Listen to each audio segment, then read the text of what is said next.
key thing is you need to know what the job responsibility list of an agent really is.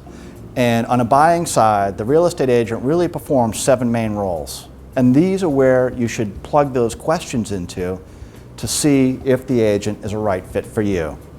So for example, take number 1, educate you about the market, which is important. As we go through the process, by the time you make an offer on a house, you are going to be the most educated as far as a buyer goes, and you're going to have a ton of information, and you're going to know that that house is a great price and at the right price because of all the work that we've done together up until then. But when you're interviewing an agent, you really have to kind of ask that question. Describe how you educate your clients about the market would be a good question.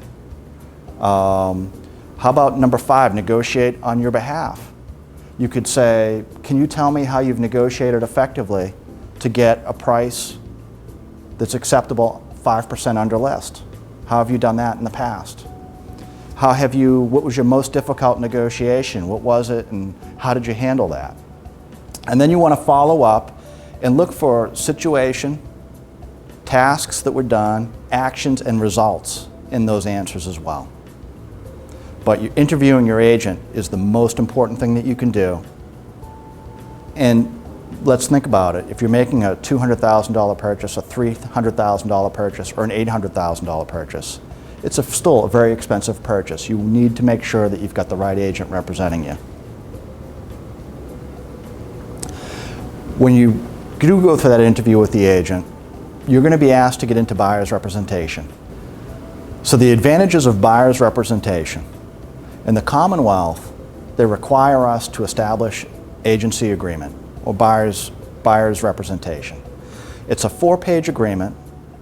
There's 2 main parts of it, but what it really does is it sets expectations that you have of the agent and what the agent has of you.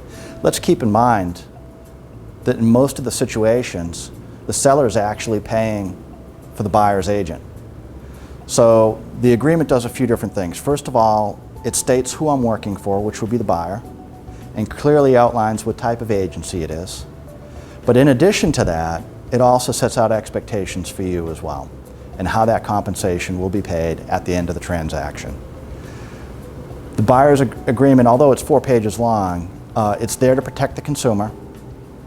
And at the end of it, if you're not satisfied with an agent, normally all you have to do is provide written notice to the brokerage, and you should be able to exit the agreement.